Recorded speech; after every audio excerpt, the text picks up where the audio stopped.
नमस्कार, मैं हूं नेहा शर्मा। आप देख रहे हैं कार्यक्रम आध्यात्मिक ज्ञान चर्चा। तो आइए शुरुआत करते हैं कार्यक्रम की और जानते हैं विचार जगत गुरु तत्वदर्शी संत रामपाल जी महाराज बनाम आदरणीय आचार्य श्री विजय धर्म धुरंधर सुरीश्वर जी महाराज के विचार।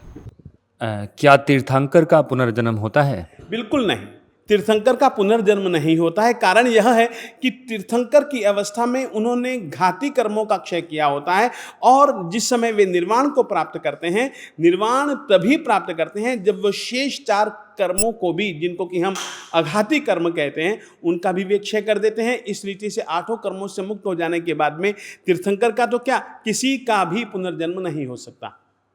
एक सवाल और पूछना चाहेंगे, परमात्मा की उपासना के कौन कौन से साधन हैं? परमात्मा की उपासना के सैकड़ों साधन हो सकते हैं।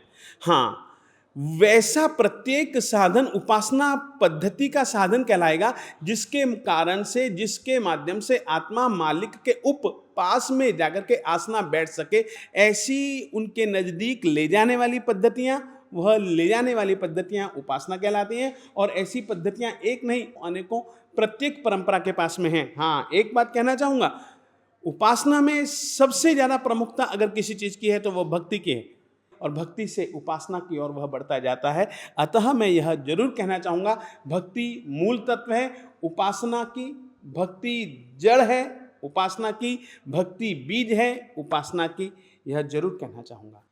क्या आप जी की साधना श्रीमद् भगवान महावीर जैन जी के मार्गदर्शन अनुसार है? देखिए, मैं इतना कह सकता हूँ, मैं समर्पित उनको हूँ, उनके कहे अनुसार जीना यह मेरा लक्ष्य है। परंतु मैं सत्य इतना ही कह सकता हूँ कि मैं कोशिश करता हूँ। हाँ, कोशिशों में अधिकतर मेरा अधूरापन है, वह भी मैं स्वीकारता हूँ। परंतु मेरे इष्ट वे हैं, मेरे लक्ष्य वे हैं, मैं उनको अपने जीवन का सर्वस्व मानता हूँ, ये कह सकता हूँ। परंतु उनके वचनों पर चले बिना मेरी मुक्ति नहीं है, इस तरीके से भैया मैं जरूर मानता हूँ। और मेरे लिए कृतकृत्यता, मेरी धन्यता भी वही है कि मैं परमात्मा की आज्ञा के अनुसार, उनके निर्देशों के अनुसार चल पाऊँ। नहीं चलता हूँ, नहीं चल पा रहा हूँ, अधूरी कोशिशें कर रहा हूँ, ये बात मैं स्वीकारता हूँ। ये थे आदरणीय आचार्य श्री विजय धर्म धुरंधर सुरीश्वर जी महाराज के विचार। और आइए अब जानते हैं जगत गुरु तत्वदर्शी संत रामपाल जी महाराज के विचार। पिता परमात्मा पूर्ण ब्रह्म, सारी सृष्टि के रचनहार कुल मालिक कबीर देव जी, कबीर साहब जी, ये हम सभी आत्माओं के जनक हैं, हमारे पिता हैं, यही हमारे सच्चे हितैषी हैं। उस परमेश्वर ने स्वयं आकर के हमें ये ज्ञान दिया है कि तुम काल के जाल में फंसे हुए हो। इस काल ने 21 ब्रह्मांड के प्रभु स्वामी ने आप जी को यह पूर्ण रूप से अज्ञानी बनाकर रखा हुआ है। परमात्मा ने हमें याद दिलाया कि ये मनुष्य जीवन आप जी को केवल परमात्मा प्राप्ति और शुभ कर्म करने के लिए प्राप्त हुआ है। इसको ना करके आप जो क्रियाएं कर रहे हो वो अन्य प्राणी, पशु, पक्षी भी कर रहे हैं। आपसे अधिक ममता, आपसे अधिक लगाव, उनकी परवरिश करने में आपसे भी अधिक स्नेह से वो परवरिश करते हैं अपने बच्चों की। और यही आपके अंदर इच्छाएं हैं। तो हमारे अंदर और उन पक्षियों के अंदर, पशुओं के अंदर कौन सा अंतर रहा? कोई नहीं। परमेश्वर कबीर देव जी ने आकर बताया है, मानुष जन्म पाय कर जो नहीं रटे हरि नाम, जैसे कुआ जल बिना फिर बनवाया क्या काम। पुण्यात्माओं, आज हम मनुष्य हैं और मनुष्य जीवन में हमें विशेष सुविधाएं प्राप्त हैं। हम ये सोचकर भी कन्फर्म नहीं कर पाते कि हम पशु बन जाएंगे। हमारा ये विश्वास होता को नहीं। ठीक है, कहते हैं अपनी बुद्धि काम ना करे तो किसी समझदार से सलाह ले लेनी चाहिए। तो परमेश्वर ने तत्वदर्शी संत बन करके यहाँ लीला की और ये ज्ञान बताया कि तुम्हारे साथ ऐसा ही बनेगा। जो परमात्मा हमें संदेश देकर गए हैं। और ऐसा करोगे तो फिर इन आपदाओं से आप बच जाओगे। ये भी जानकारी परमेश्वर ने दी है कि तुम ऐसा करोगे तो ऐसा फल होगा। इसका समाधान ये बताया कि पूर्ण संत से, पूरे गुरु से उपदेश लोगे तो ये आपके ऊपर आने वाली जो आपदाएं हैं ये टल जाएंगी, नकली गुरुओं से नहीं टलेगी। तो क्या बताते हैं कि फिर पीछे तू पशुआ की दीज बैल बना, कि शरीर छूटने के बाद सत भक्ति जो नहीं करते और भक्ति भी कर रहे हैं नकली गुरुओं के पास बैठे, उनकी भी दुर्गति होगी। क्योंकि पूरा गुरु हो, सच्चा ज्ञान हो और शिष्य की श्रद्धा अटूट बनी रहे आजीवन, तो मोक्ष में कोई संदेह नहीं है। मर्यादा में रहें, मर्यादा तोड़ देने से भी आपको लाभ बिल्कुल नहीं होगा। सुखदेव ने 84 भुगती बना पजावे खरवो, तेरी क्या बुनियाद प्राणी तू पेंडा पंथ पकड़वो। कहते सुखदेव जैसे ऋषि ने भी 84 लाख योनियों का कष्ट उठाया, और तेरी क्या बुनियाद प्राणी तू पेंडा पंथ पकड़वो। पेंडा यानी वो मार्ग, वो पथ, वो रास्ता, वो सत साधना ग्रहण कर जिससे तेरी ये दुर्गति छूट जावे। वो मार्ग ग्रहण कर जिससे तेरी ये दुर्गति बचे, पशु पक्षी की योनियों में ना तू जा सके, सत भक्ति कर।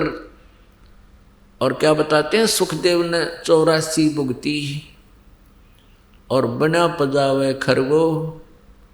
सुखदेव जैसे महर्षि भी 84 लाख योनियों में भटकते रहे।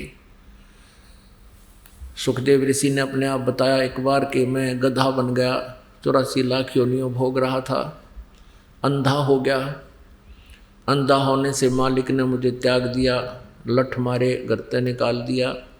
चलता चलता मैं जंगल की तरफ पगडंडी की अटकल सी लगाता हुआ चल पड़ा। आगे एक नाला था, उस नाले में गिरने लगा। मैंने छलांग लगानी चाहिए, मैं बीच फंस गया उसमें, मुंह आगे टेक गया, पीठ पछला हिस्सा पाछे फिट हो गया। ऐसा बन गया जैसे पाइप पुड़ी बन जाया करे। जंगल में दूर स्थान होने के कारण इक्का दुक्का व्यक्ति उस रास्ते से जावा था, किसी ने मुझे निकाला नहीं। मेरे कमर पर पैर रखे, पार होने लगे, मेरी पुली बना ली। 15-20 दिन में भुगत कर भूखा प्यासा वहाँ प्राण छूटे। अब क्या बताते हैं कबीर परमेश्वर जी के सुखदेव ने 84 भुगती बना पजावे खरवो, खर माने गदा, और तेरी क्या बुनियाद प्राणी तू पेंडा पंथ पकड़वो। अपने आत्माओं कहते हैं अगर यदि इंसान का खुद ना यकीन होए तो पिछले इतिहास दोहरा लेने चाहिए, ताकि आपको ये विश्वास हो जाए कि सचमुच ऐसा कहर हमारे ऊपर बहुत बार टूट चुका है। इसके लिए आप जी को एक एग्जाम्पल दिखाते हैं, एक सैंपल दिखाते हैं।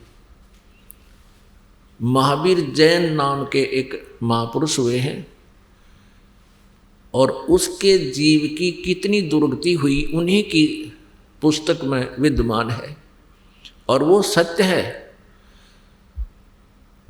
अभी आपको दिखाते हैं। पुण्यात्माओं, परमात्मा की भक्ति प्रत्येक आत्मा करने की चेष्टा कर रही है, लेकिन सत भक्ति ना मिलने से, पूरा संत ना मिलने से वो भक्ति करके भी अपना जीवन नष्ट कर जाते हैं। आपको दिखाते हैं जैन धर्म का इतिहास। पुण्यात्माओं, इस प्रकार तुलनात्मक तरीके से हम देखेंगे, इसको आलोचना ना जाने, एक बहुत ही जो ना परोपकारी प्रयत्न समझे इस दास का। आलोचना वो होती है जो झूठी निंदा करे, किसी के बारे में बुराई करके उससे दूर करने की चेष्टा करे अपने स्वार्थ सिद्धि के लिए, नहीं परमार्थ के लिए। जो इन महापुरुषों की जीवनी में लिखा है, दास केवल पढ़कर सुना रहा है और आपके रूबरू भी कर रहा है। कोई नो सोचा भी, क्योंकि पहले हम भ्रमित बहुत कर रखे हैं इन्होंने। सदग्रंथ कुछ बताते थे, ये उनकी सच्चाई ना बताकर हमारे को गलत ज्ञान सुनाते रहे। हमने सोचा ये विद्वान पुरुष हैं, सच बोल रहे होंगे। इसलिए दास चाहता है कि दूध का जला हुआ छाछ को भी फूंक मारता है। तो इसलिए सदग्रंथों के भी आपके रूबरू दास साथ साथ करा रहा है। और आधुनिक जो टेक्निक है, जो परमात्मा ने आधुनिक तकनीक हमें दी है, प्रोजेक्टर, टीवी, ये इसीलिए दिए हैं दाता ने, ना पहले कौन इनके समझ में आई। ये मनुष्य सत्र की ये खोज नहीं है, ना 4 युग हो गए आज तक कोई विमान बना पाए, ना कुछ और नहीं करा। एक रेडू में 6 खेतर जोड़ कर रथ बना कर घुमाया करते, कितने काट ले जाया करते। तो ये इसीलिए दिया परमात्मा ने कि आप जी परमेश्वर पहचानो और पीछा छुड़वाओ, क्योंकि अब ये पीक टाइम आ गया भक्ति का, या बिचली पीढ़ी चल पड़ी और अब पूरे विश्व में ये ज्ञान फैलेगा। इसलिए परमात्मा ने सुविधा अभी 10-1 वर्ष से दी है, पहले नहीं था ये टीवी चैनल वगैरह, बहुत कम, एक ही होता था ये सरकारी चैनल। तो ये परमात्मा की कृपा आपके ऊपर है। तो ये दास तो पढ़कर सुना रहा है। अब आपको दिखाते हैं जैन धर्म का इतिहास। श्री ऋषभ देव जी जैन धर्म के प्रवर्तक हैं और उन ऋषभ देव जी को पूर्ण परमात्मा मिले थे आकर के, क्योंकि परमात्मा कहते हैं गोता मारूं स्वर्ग में जा बैठूं पाताल, और कह कबीर ढूंढता फिरूं अपने हीरे माणिक लाल। ये राजा थे, बड़े नेक व्यक्ति थे, परमात्मा की चाह इनके हृदय में गणी थी। तो परमेश्वर ने जाके इनको ज्ञान दिया कि जो साधना ऋषभदेव आप कर रहे हो ये मोक्ष मार्ग नहीं है। गरीबदास जी ने अपनी वाणी में लिखा है कि ऋषभदेव का आया कवि नाम में करतार, वो कवि नाम का करतार कबीर देव ऋषभदेव के गया था और ये बताया था मैं वो कवि हूँ, वो कवि देव हूँ। कवि देव, कवि साहब जिसको हम कबीर देव बोलते हैं, जो जिसके विषय में वेदों में लिखा है मैं वो भगवान हूँ। अब ऋषभदेव जी को इस बात का बड़ा विश्वास हुआ कि वेदों में ऐसा ही ये ऋषिगण बताते हैं। तो उन्होंने अपने ऋषि महर्षियों से भी बात की जो उनके गुरु थे। उन्होंने कहा कि ये झूठ बोलता है, ऐसा कोई विधान नहीं है वेदों में। तो ऋषभदेव जी को भक्ति की प्रेरणा तो बहुत जबरदस्त लगी, भगवान के पाने की एक विशेष प्रेरणा होगी, क्योंकि परमात्मा ने, पुण्यात्माओं क्या होता है, परमात्मा ने उनके वह जोत जगा दी, भक्ति की प्रेरणा पैदा कर दी। जैसे जो पुण्यात्मा होती हैं उनको 2-4 बातों में ही एक विशेष कसक बन जाती है और भक्ति की तरफ वो अग्रसर हो जाते हैं। जैसे एक जोत होती है, घी होता है कटोरी में, उसमें एक ज्योति लगा दी जाती है और वो ज्योति किसी समय बुझ जाती है तो उसमें घी विद्यमान है, ज्योति भी विद्यमान है, तो वो तुरंत सींक लगा दे माचिस की, वह जग जाती है। जो पुण्यकर्मी प्राणी होते हैं उनके पिछले अधूरे संस्कार रह जाते हैं, उनके अंदर भक्ति संस्कार हैं, तो तुरंत वो भक्ति पर अग्रसर हो जाते हैं। और जिनके ऐसी पिछली संस्कार नहीं है तो उनको नए सिरे से पहले ये दान धर्म भक्ति करवा के, सत्संग सुना के, उनके कर्म बना के फिर वह ज्योत जगाई जाती है, शुरुआत उनकी भी हो जाती है। तो एकदम इतनी प्रेरणा बन गई प्रभु के पाने की। परमात्मा ने बहुत ऐसे, जैसे दास आपको बता रहा उन्हीं का दिया हुआ ज्ञान, यही ज्ञान उनको सुनाया कि ऐसी दुर्गति होगी, भक्ति नहीं करोगे तो ऐसा हो जाएगा। वो एकदम फड़क के परमात्मा पाने की तरफ हुई। अब वो तो एक बार आए महाराज जी तो परमेश्वर, और वो गुरु उनको रोज मिला करते ब्राह्मण लोग, क्योंकि पैसे के लालची राजा के घर प्रतिदिन चक्कर लगाया करते। तो परमात्मा के ज्ञान को तो भुलवा दिया, लेकिन फिर भी वो प्यारी आत्मा भक्ति बिना रह नहीं सके, ऐसी तरफ जगा दी परमात्मा ने उनकी। अपने बच्चों को सबको राज्य त्याग दे करके वो परमात्मा प्राप्ति के लिए अपने मनमुखी बनकर, जैसे उन ऋषियों से ज्ञान था, वो ओम नाम का जाप और साथ में हठ योग कर दिया। 1000 वर्ष तक तप किया, 1 वर्ष तक मौन धारण किया। अभी आपको उनकी डिटेल बताते हैं। तो कहने का भाव यह है कि उस समय ऋषभदेव जी के जहाँ से इन्होंने ये स्टार्ट किया भक्ति, उस समय केवल एक ओम नाम होता था, दूसरे साधना का इन ऋषियों को भी पता नहीं। तो ओम नाम का जाप और साथ में हठ योग, जो इस काल ने ब्रह्मा जी को आकाशवाणी से कहा था जब ये कमल के फूल पर बैठा था, तप करो तप करो। ब्रह्मा जी ने 1000 वर्ष तक तप किया तो वो काल ब्रह्मा ने जी ने सोचा कि ये भगवान का आदेश है, लेकिन ये वेदों में प्रमाण नहीं है। वेदों में ज्ञान जो है पूर्ण परमात्मा द्वारा दिया गया है, वो ब्रह्म के अंतःकरण में फीड कर दिया था। ब्रह्म ने समय आने पर उसको बाहर करना पड़ा। उसमें से 5 वेद थे, 4 वेद रख लिए, 1 वेद नष्ट कर दिया जिसमें बहुत डिटेल थी प्रभु की, परमेश्वर की। उस नष्ट किए हुए ज्ञान को परमात्मा बताने के लिए स्वयं आते हैं। तो अब प्रसंग चल रहा है ऋषभ देव जी का। तो ऐसी प्यारी आत्मा ऋषभ देव जी से ये जैन धर्म चला। तो ऋषभ देव जी प्रथम तीर्थंकर और प्रवर्तक जैन धर्म के माने जाते हैं। अब इनकी दास ये बताना चाहता है सत भक्ति ना करने से भक्ति करते हुए भी दुखी रहे प्राणी। ये देखिएगा, जैन संस्कृति कोश, जैन इतिहास, संस्कृति, कला एवं पुरातत्व, ये कहाँ से छपा है? जैन संस्कृति कोश, जैन इतिहास, संस्कृति, कला एवं पुरातत्व, प्रथम खंड। लेखक है प्रोफेसर भागचंद्र जैन भास्कर और सम्मति प्राच्य शोध संस्थान नागपुर, कला एवं धर्म शोध संस्थान वाराणसी। ये पूरा पेज देखो इसका। अब ये प्रकाशक है जैन संस्कृति कोश, प्रथम खंड। लेखक है प्रोफेसर भागचंद्र जैन भास्कर, प्रकाशक ये दोनों मिलकर हैं।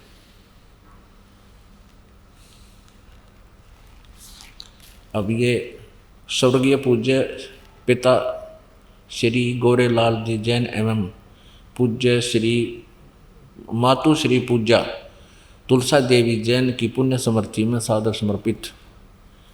ये यहाँ तक। अब इसके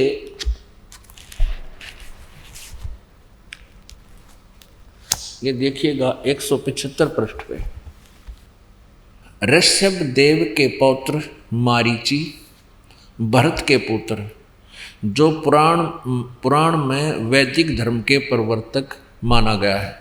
ये जो मारीची है इससे वैदिक धर्म चला था। अब ध्यान से देखना पुण्यात्माओं, आप बहुत इंटेलिजेंट बालक हो, अब कंप्यूटर तक बना लिया आपने, तो ये तो बहुत आसानी से समझ सकते हो।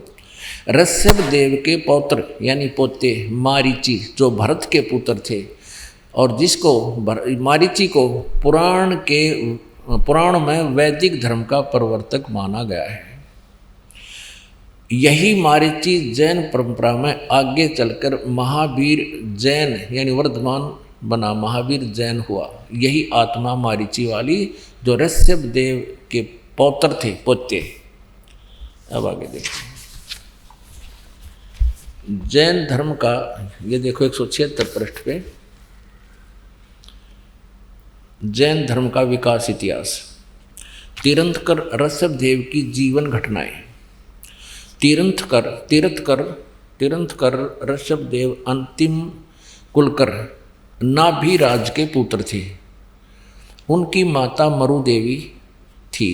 वे इक्ष्वाकु वंशी नाभिराज अयोध्या के एक लोकप्रिय राजा थे। तरुण होने पर नाभिराज ने ऋषभ देव का विवाह सुनंदा और सुमंगला से कर दिया। 2 पत्नियों से विवाह कर दिया। सुनंदा ने तेजस्वी पुत्र बाहुबली और पुत्री सुंदरी को जन्म दिया। 2 संतान हुई और सुमंगला ने भरत सहित 99 पुत्रों को और ब्राह्मी पुत्री को जन्म दिया। यानी ऋषभ देव के 100 पुत्र 2 बेटियां थी। समय आने पर ऋषभ देव ने भरत को अयोध्या का, बाहुबली को तक्षशिला का और शेष युवराजों को उनकी योग्यता अनुसार राज्य सौंपकर संसार त्याग दिया। और यानी मरे नहीं, अपना घर त्याग दिया। दीक्षा लेकर यानी किसी ऋषि से दीक्षा लेकर साधना में लीन हो गए, गुरु बना के। साधना काल में पाणी पात्री ऋषभ देव 1 वर्ष तक निराहार रहे, कुछ नहीं खाया 1 वर्ष तक। बाद में बाहुबली के पौत्र श्रेयांश कुमार ने इक्षु रस देकर उनकी इस निराहार वृत्ति को तोड़ा। लगातार 1000 वर्ष तक तपस्या करने वाले मुनि ऋषभदेव, फिर 1000 वर्ष तक तपस्या की मुनि ऋषभदेव ने अंत में केवल्य ज्ञान प्राप्त किया। केवल्य 4 मुक्तियां होती हैं, उसमें से केवल्य ज्ञान इनको प्राप्त हुआ। धर्म देशना प्रारंभ की, नाम देना शुरू कर दिया। प्रथम धर्म देशना यानी प्रथम उपदेश किसको दिया? भरत के पुत्र मारीची को दिया। यानी अपने पौत्र मारीची को दिया, और यही मारीची आगे चलकर महावीर जैन बना, जो बाद में 24 में तीर्थकर महावीर बने।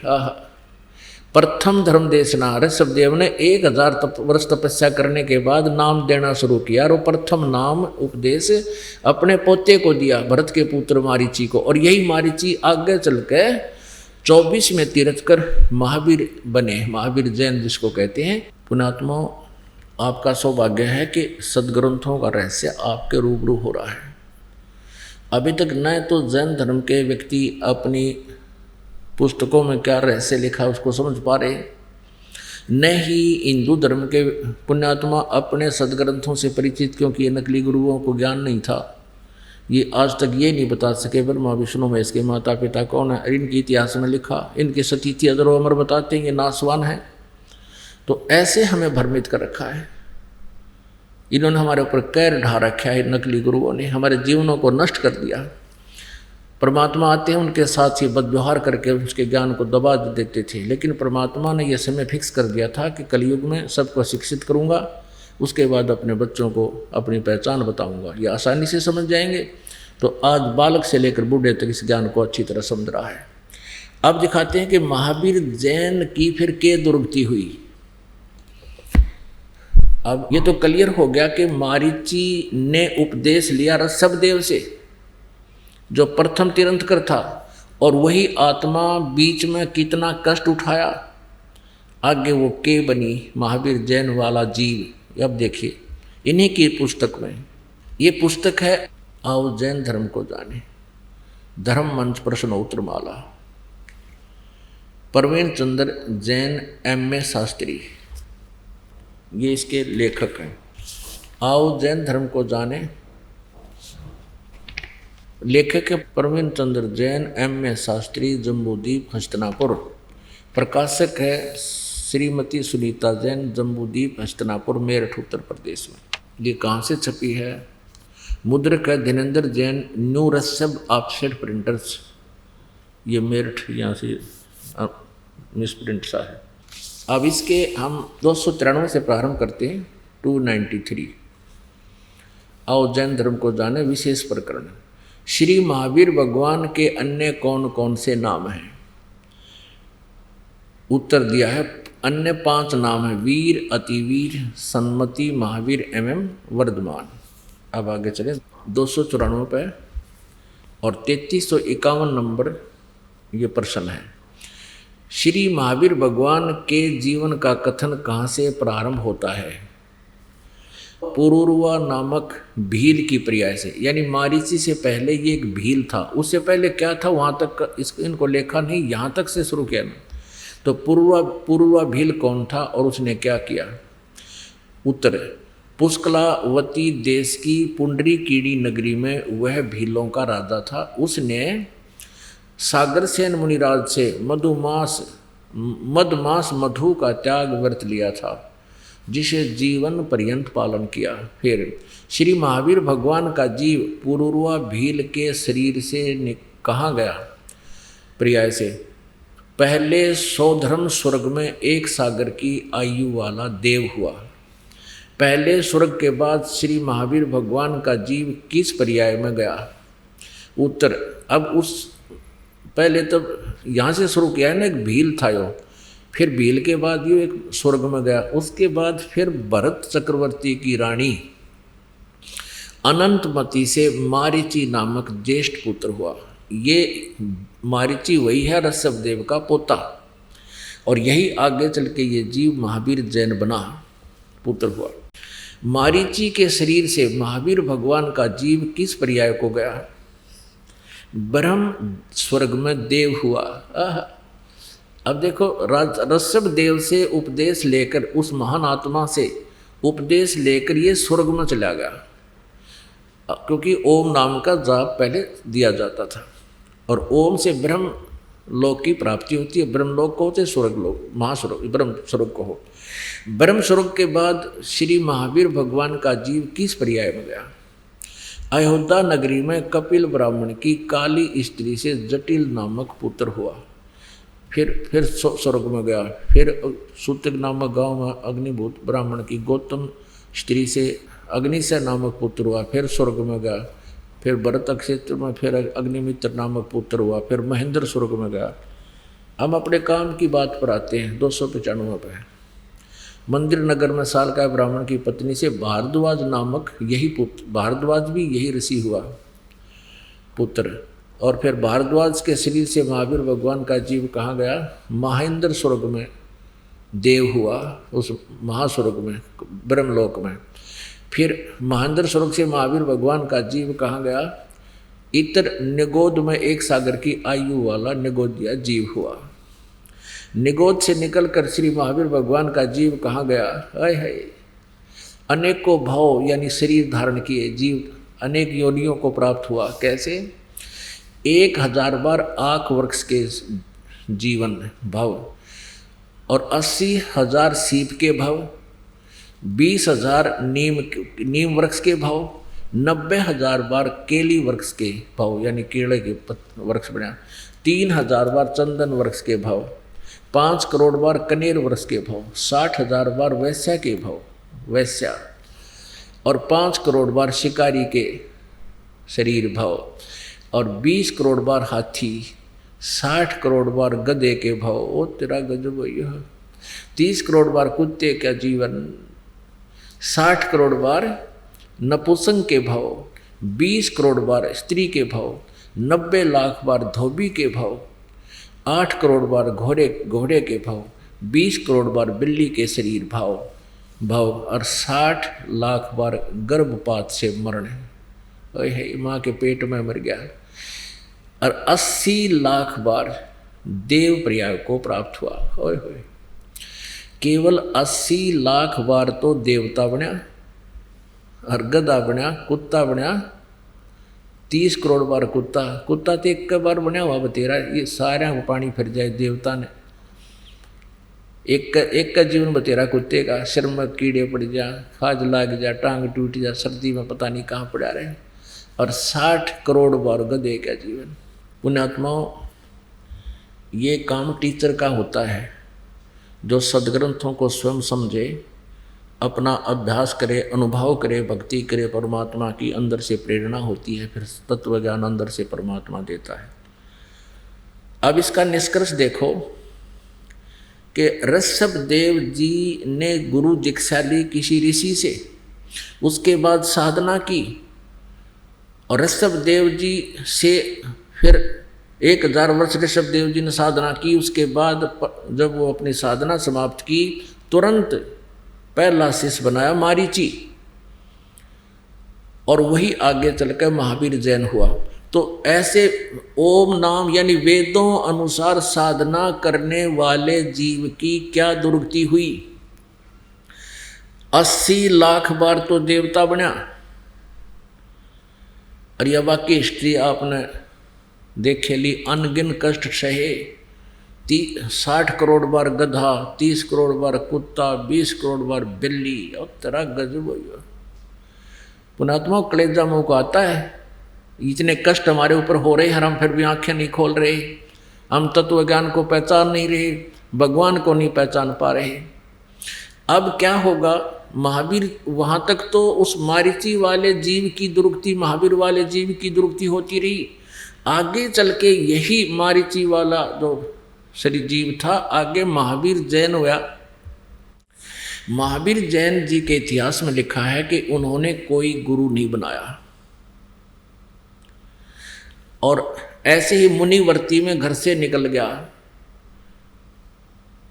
निवस्त्र रहने लगा, अपने आप साधना करता रहा। कुछ दिन हठ योग करके अपने विचारों को व्यक्त करने लग गया जनता में।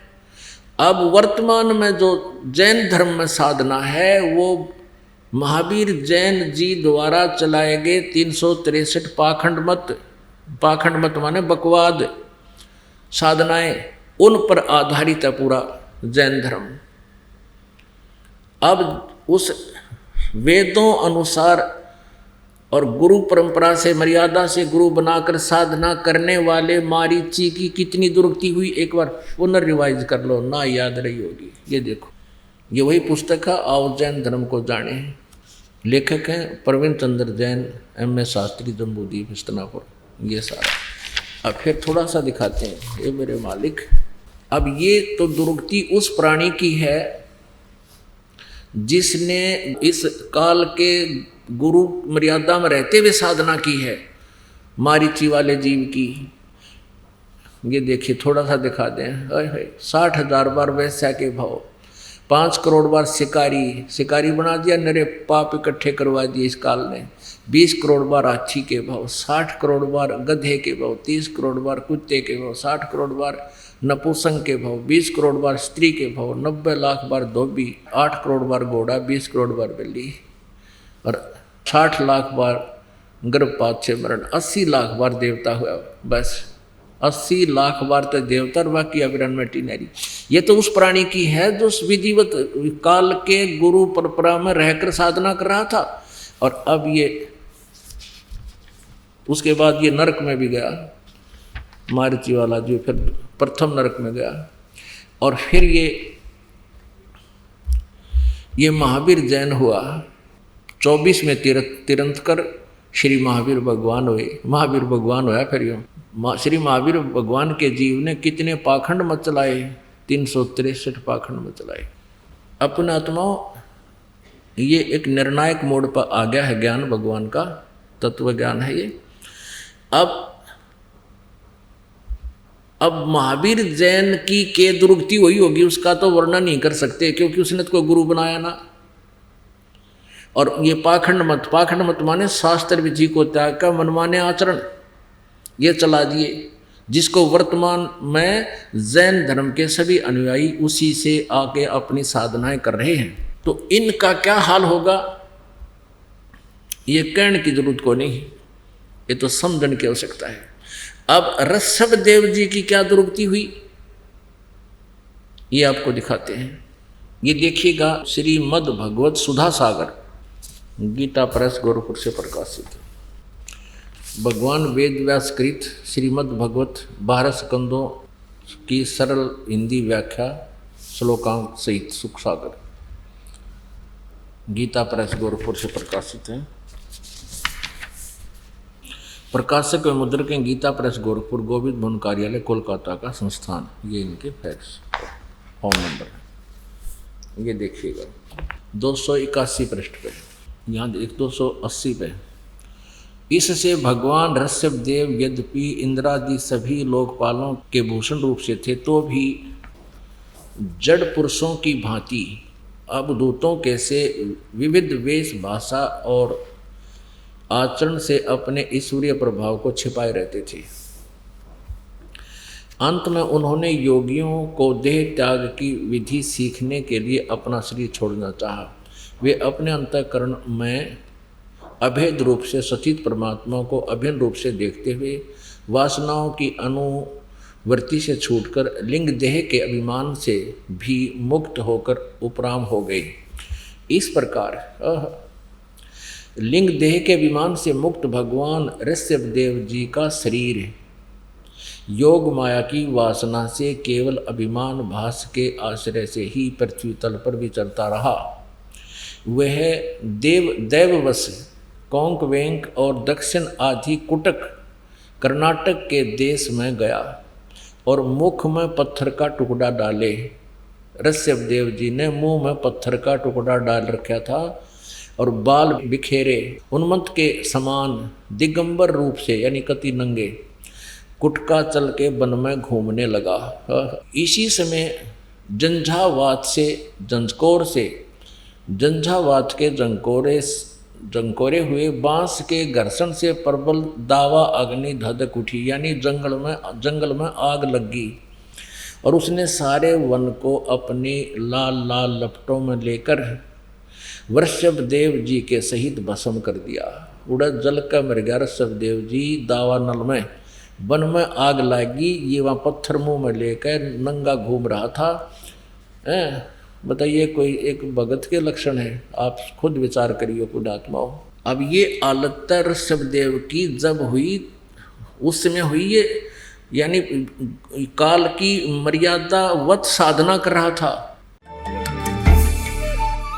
क्या तीर्थंकर का पुनर्जन्म होता है? बिल्कुल नहीं, तीर्थंकर का पुनर्जन्म नहीं होता है। कारण यह है कि तीर्थंकर की अवस्था में उन्होंने घाती कर्मों का क्षय किया होता है, और जिस समय वे निर्वाण को प्राप्त करते हैं, निर्वाण तभी प्राप्त करते हैं जब वो शेष 4 कर्मों को भी, जिनको कि हम अघाती कर्म कहते हैं, उनका भी वे क्षय कर देते हैं। इस रीति से 8 कर्मों से मुक्त हो जाने के बाद में तीर्थंकर का तो क्या, किसी का भी पुनर्जन्म नहीं हो सकता। ये थे आदरणीय आचार्य श्री विजय धर्म धुरंधर सुरीश्वर जी महाराज के विचार। और आइए अब जानते हैं जगत गुरु तत्वदर्शी संत रामपाल जी महाराज के विचार। मूर्ख बनाने के लिए अनजान लोग कहते हैं कि जो तीर्थंकर बन जाता है, जो तीर्थंकर की पदवी प्राप्त कर लेता, उसका पुनर्जन्म नहीं होता। ये भी इनकी भूल है। ऋषभ देव जी का जन्म हुआ, वो बाबा आदम हुआ। देखिएगा पुस्तक आओ जैन धर्म को जाने, ये पुस्तक आओ जैन धर्म को जाने, ये आपको अभी दिखाई थी। लेखक हैं प्रवीण चंद्र जैन, M.A. शास्त्री, जम्बूद्वीप हस्तिनापुर। प्रकाशक हैं श्रीमती सुनीता जैन, जम्बूद्वीप हस्तिनापुर मेरठ से। मुद्रक है Dhirendra Jain, new Rishabh offset printer Meerut. Phone number इतना। अब इसमें दिखाते हैं ऋषभ देव जी का अगला जन्म क्या हुआ। 154 पृष्ठ पे आओ जैन धर्म को जाने, 154 पृष्ठ पे। भगवान श्री आदिनाथ को ये कहे, कौन कौन से तीर्थंकर को सभी धर्मों में पूजा जाता है? प्रश्न है, कौन से तीर्थंकर को सभी धर्मों में पूजा जाता है? भगवान श्री आदिनाथ को, यानी ऋषभ देव जी को। इस्लाम धर्म में भगवान आदिनाथ को क्या माना गया है? उत्तर बाबा आदम बाबा। यहाँ वैदिक ग्रंथों में भगवान श्री आदिनाथ को विष्णु का कौन सा अवतार माना गया है? 8वां अवतार। अब ये हमने ये याद रखना है कि इस्लाम धर्म में भगवान आदिनाथ यानी ऋषभ देव जी को बाबा आदम रूप में जन्म हुआ उनका। पुण्यात्माओं, मनुष्य जीवन मिला है और भक्ति करने की प्रेरणा आपके अंदर प्रबल है, क्योंकि आपने बहुत से स्थानों पर घूम कर देखा है, गुरु भी बना रखे हैं। लेकिन उन गुरुओं से आपको क्या लाभ हो सकेगा, ये इस सत्य सत्संग से, तत्व ज्ञान से आप आसानी से समझ सकते हो। अब आपको दिखाते हैं बाबा आदम अर्थात ऋषभ देव जी कहाँ गए? वे पितरलोक में गए। एक कॉमन स्थान है जहाँ पर एक साइड में स्वर्ग है, एक साइड में बहुत लंबा चौड़ा पितरलोक है। जो पितर योनि को प्राप्त कर जाते हैं वो प्राणी उस पितरलोक में चले जाते हैं। आपको दिखाते हैं जीवनी हजरत मोहम्मद। ये देखिए, पहले आपको मौखिक बताते हैं थोड़ा। हजरत मोहम्मद जी को एक खच्चर जैसा जानवर आया ऊपर तक, वो उनको साथ लेकर के, एक जबरील नाम का देवता उनको उस खच्चर जैसे पशु पर बैठा करके ऊपर ले गया। वहाँ स्वर्ग बताते हैं कि स्वर्ग में देखा एक व्यक्ति दाईं ओर मुख करके तो हंस रहा था और बाईं ओर मुख करके रो रहा था बुरी तरह। हजरत मोहम्मद जी ने पूछा उस जबराइल नामक देवता से, फरिश्ते से, कि ये व्यक्ति कौन है, ये क्यों हंस रहा है और क्यों रो रहा है। उस जबराइल ने बताया कि ये बाबा आदम है, दाईं ओर स्वर्ग में इसकी नेक संतान है, अच्छी संतान सुखी है, और बाईं ओर नरक है, उस नरक में इसकी निकम्मी संतान वहाँ महाकष्ट उठा रही है। दाईं ओर जब देखता है अपने संतान को सुखी देखकर ये खुश होता है, और इधर बाईं तरफ नरक में अपनी नकमी संतान को कष्ट उठाते हुए उसको उनके ऊपर यातनाएं दी जा रही हैं, उनको देखकर ये रो रहा है।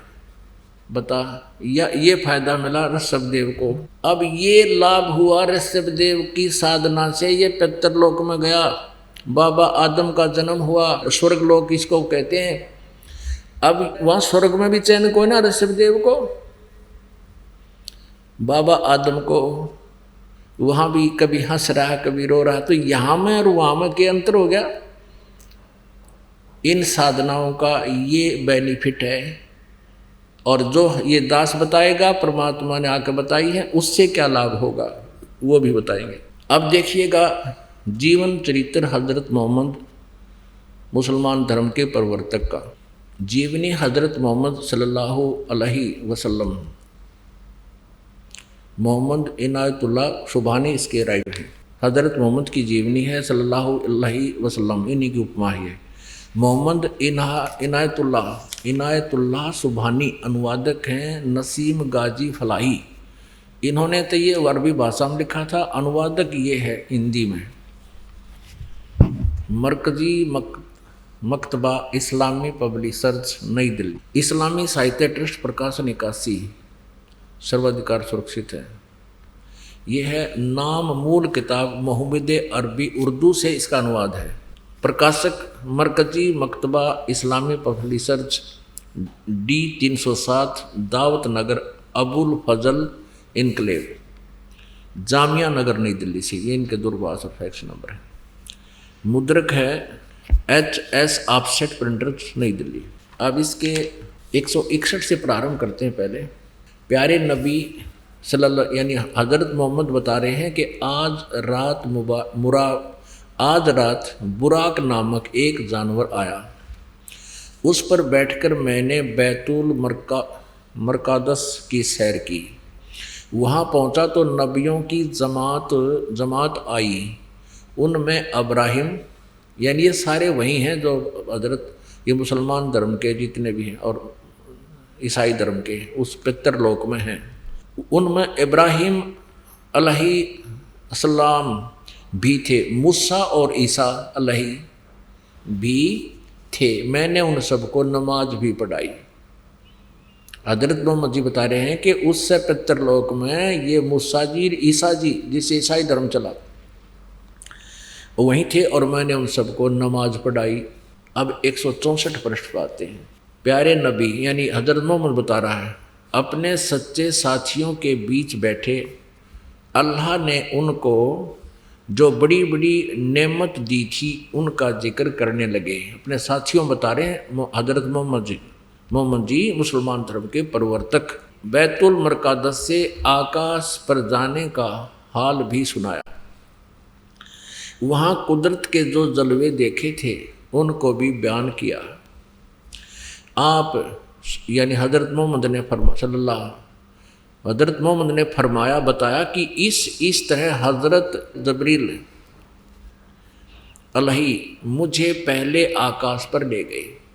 वहाँ इंसानों के बाप हजरत आदम अलैहि मिले। उनका हाल यह था कि जब दाईं ओर देखते तो खिल उठते यानी हंसते थे और हंसने लगते, और बाईं ओर देखते तो मारे गम के आंसू भर लेते, क्योंकि दाईं ओर उनकी नेक औलाद संतान के कर्म थे और बाईं ओर बद के। हजरत आदम अलैहि ने आप सल्लल्लाहु यानी हजरत मोहम्मद को देखा और बोले, तुम्हारा आना मुबारक हे नेक नबी, हे नेक बेटे। हजरत मोहम्मद को वो बाबा आदम बोल रहा है, तुम्हारा आना मुबारक हे नेक नबी, हे नेक बेटे। आप सल्लल्लाहु ने पूछा, हजरत मोहम्मद ने पूछा जबरील, ये जब्राइल नाम का देवता से पूछा, यह कौन है? उन्होंने जवाब दिया, जबरील ने जवाब दिया, यह आदम अलैहि हैं, बाबा आदम हैं, सारे इंसानों के बाप। फिर जबरील अलैहि आप सल्लल्लाहु को दूसरे आकाश पर ले गए। फिर तीसरे पर इसी तरह आगे बढ़ते गए। आप जिस नबी के पास से गुजरते ये मनमोहक शब्द कानों में गूंजते हैं। अपने आत्माओं, सौभाग्य आपका, आप जी को परमात्मा ने छुट्टी दिलवाई काल के कोल्लू थे और यहाँ आपको बैठाया और आपके ऊपर ये अमृत की वर्षा की। अब किसी भी अक्षेत्र में हम कदम रखते हैं तो उसके लिए हमें समय भी चाहिए। एक बच्चा स्कूल पढ़ने जाता है, बीए करने के लिए उसने 14 वर्ष फ्री चाहिए, तब वो 14 पढ़ सकता है और तब उसको क्या प्राप्त होता है? एक रोजी रोटी की व्यवस्था होता हो ना भी हो, कोई गारंटी नहीं। और ये आत्म कल्याण का इतना बड़ा प्रोजेक्ट, इतना महाउपकार का कार्य, इसमें भी समय आपको चाहिएगा। आपने ये क्लास अटेंड करनी पड़ेगी यदि आप यहाँ से छुटकारा चाहते हो, ना तो यह दुर्गति तैयार है।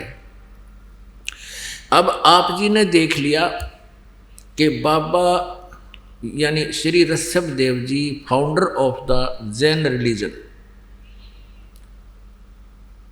वो क्या बना, उसकी मृत्यु कैसे हुई और ऐसे अच्छे साधक की ये काल ऐसे दुर्गति करता है। और फिर आगे चल के उसने जो नाम दिया मारीची को, उसकी क्या दुर्गति हुई।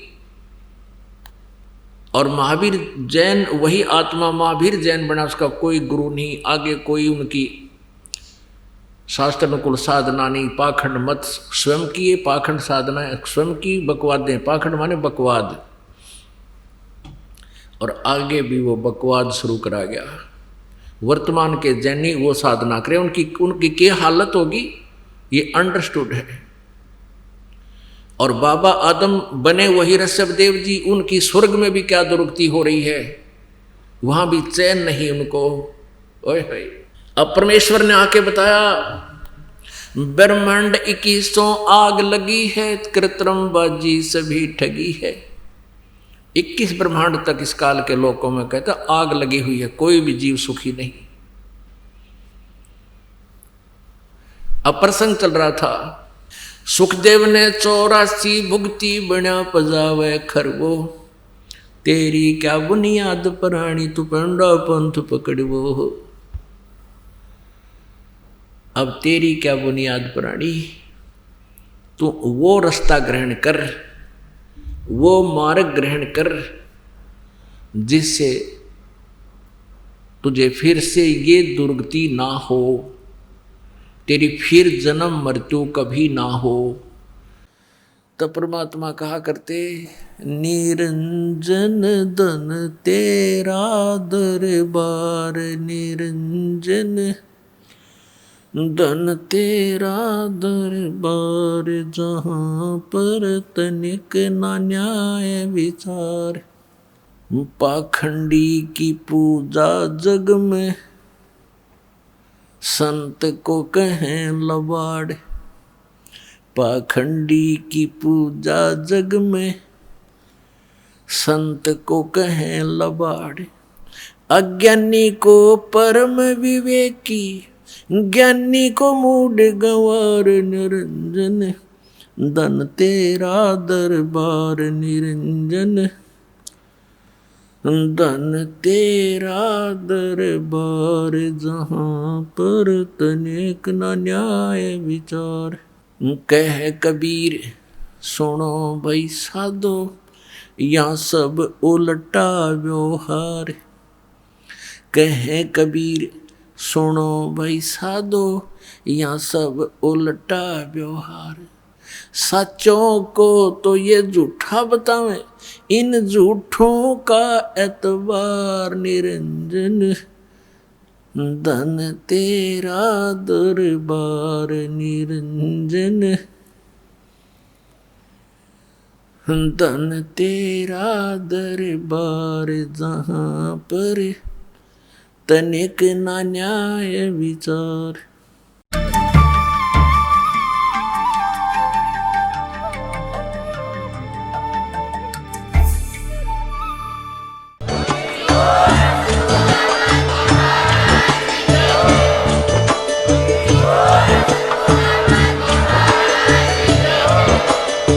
सुन रहे थे जगत गुरु तत्वदर्शी संत रामपाल जी महाराज जी के मंगल प्रवचन। अधिक जानकारी के लिए विजिट कीजिए हमारी वेबसाइट www.jagatgururampalji.org। संत रामपाल जी महाराज जी के शुभ आशीर्वाद से पूरे विश्व भर में 500 से भी ज्यादा नाम दीक्षा केंद्र हैं, जिन पर संत रामपाल जी महाराज जी द्वारा ऑनलाइन निशुल्क नाम दीक्षा दी जा रही है। अपने नजदीकी नाम दीक्षा केंद्र का पता करने के लिए संपर्क करें 8222880541।